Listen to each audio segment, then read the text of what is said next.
The throne of my father. In a quiet village surrounded by tall palm trees and wide rivers, there stood a throne. It was not an ordinary throne made of gold or silver, but a wooden one, carefully carved by the hands of my grandfather many years ago. That throne belonged to my father. It was placed in the center of our compound, under the shade of a big Iroko tree. Whenever my father sat upon it, the whole family and even neighbors gathered to listen to his words. They called it the seat of wisdom. My father was not a king, yet everyone respected him like one. He was known for fairness, kindness, and patience.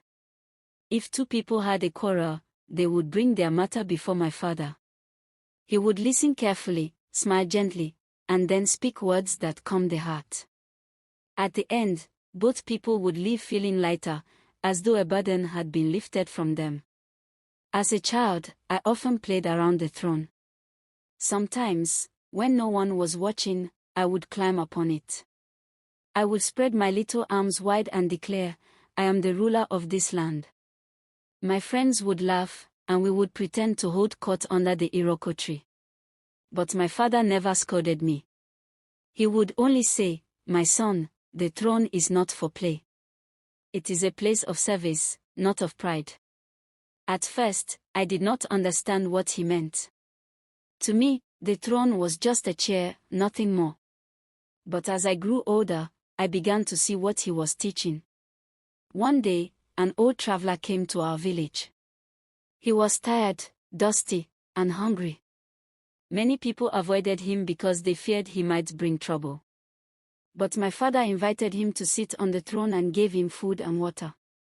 The man's eyes filled with tears as he said, "I have traveled far, yet this is the first place where I have been treated like family." That day, I realized the throne was not meant to make one higher than others, it was meant to lift others up. When I became a young man, my father began to test me. He would ask me to settle small disputes among the children of the village. He would say, "Speak with patience, even if your heart is quick. Listen more than you talk.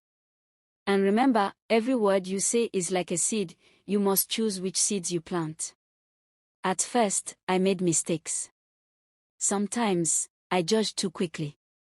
Other times, I wanted to take sides with my friends. But my father would correct me gently. "A true leader," he said, "is not one who pleases only his friends. A true leader seeks what is right, even if it is hard." The day finally came when my father grew old. His hair turned white like cotton,